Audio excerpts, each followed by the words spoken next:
I feel like there is this desire to shoehorn straight characters into LGBT plus roles, and I just don't like it. I can't get behind it. I think it's lazy. Why not just create us new amazing LGBT plus characters, and why not unashamedly shout about those characters and tell their stories properly from the beginning, instead of this "oh no, he's gay now" nonsense.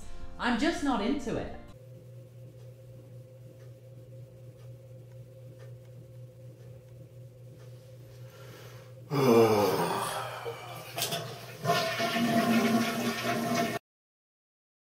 See, I wasn't even gonna do this, but you would have pushed me. Where is it?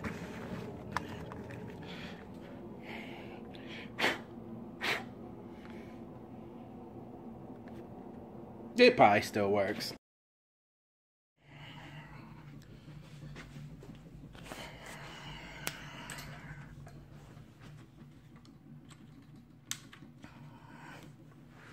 Oh gosh. This again.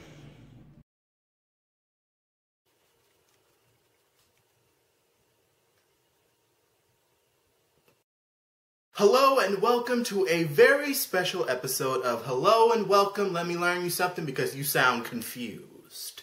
This time, my target of choice is the lovely Callum McSwiggan.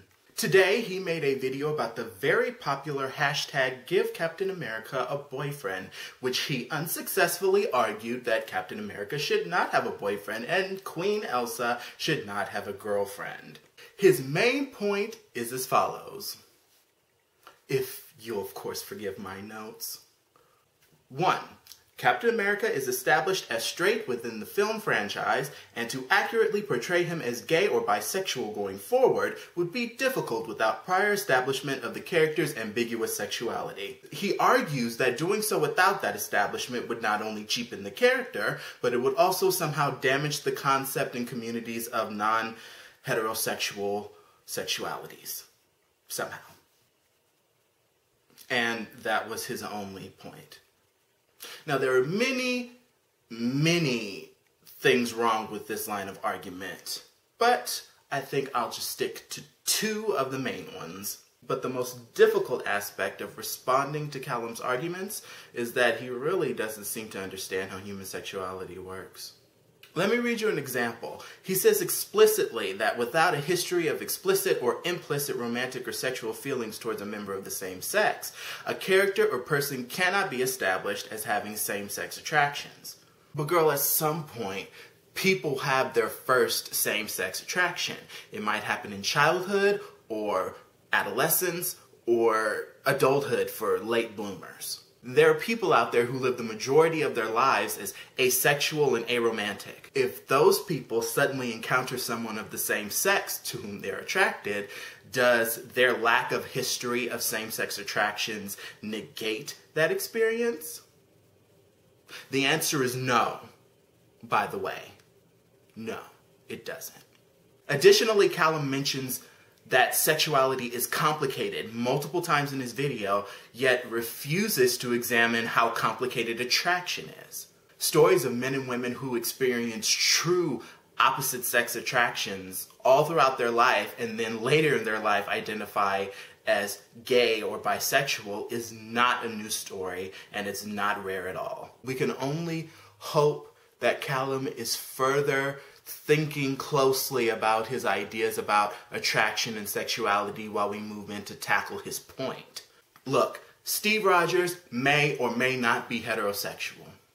He's kissed a total of 3 women and 0 men on screen. In addition, he was portrayed as being very uncomfortable around women in social circumstances and only showed an active, explicit interest in 2 women throughout the course of the franchise. The first being Peggy Carter, who he fell in love with, and the second being Sharon Carter, her niece. However, even in the case of Sharon Carter, an intrepid movie watcher will realize that all he was doing was trying to replace the relationship that he lost with Peggy. His affection for Sharon develops astoundingly fast for the still awkward and mostly non-sexual Steve Rogers. The fact is, Steve has only had 2 close relationships in his life. The first being with Peggy Carter, and the second being with Bucky Barnes. Peggy and Buck are the only two characters in the entire franchise who knew and accepted Steve before he became Captain America.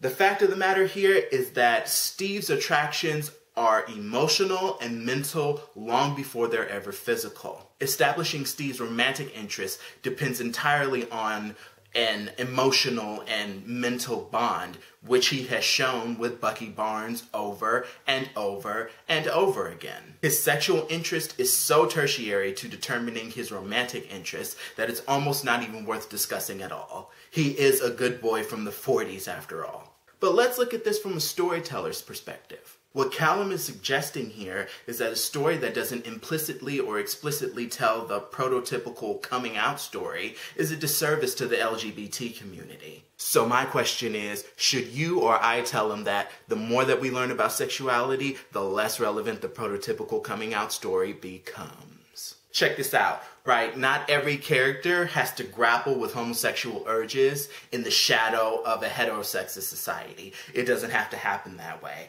Not every character has to gradually come to yearn and understand their homosexuality or bisexuality after believing that they were heterosexual for their entire lives. It doesn't have to work like that anymore. Captain America's story, should he enter a relationship with Bucky Barnes, would use the discovery of homosexual feelings as a catalyst to begin a new story. What Callum is recommending is using the revelation of homosexuality as the end of one. A good writer who wanted to forge a romantic relationship between Steve and Bucky would unveil it at the beginning and focus on the struggles of a budding relationship as a foundation of the piece. Lore is so important in superhero stories, and as I've already started to touch on, there's quite a bit to use within both the Steve and the Bucky characters to establish that connection. See, another thing that a good writer would do is they wouldn't corner themselves with gender theory jargon and identity politics. Instead, it would focus on the love between two men with 100 years of history. Oh, an excellent example of this would be Brokeback Mountain, which had two male leads, love interests to each other. But what was their sexualities? You know, what did they identify as? Did they tell us? No, of course not, because it wasn't about that. It wasn't about how they identify. It was about the relationship between the two. It didn't matter whether they were gay or straight or bisexual.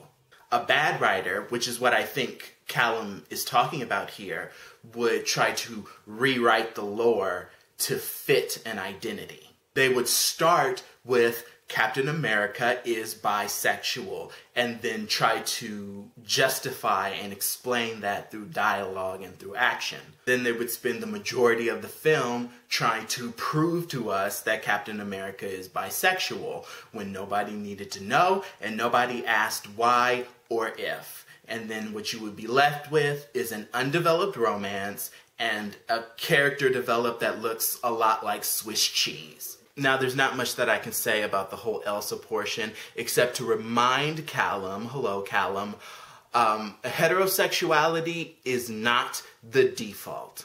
Elsa is no more straight than she is anything else. As far as the story is concerned, Elsa is a nothing. She's a nothing sexual, nothing romantic. So the writers making her a lesbian would be descriptive rather than prescriptive. Alright, I'm done. Comment if you want to. You don't have to. At me if you want. My Twitter's in the description. Subscribe if you like it. Not that it matters. You probably won't see my videos anyway. Other than that, have a nice day!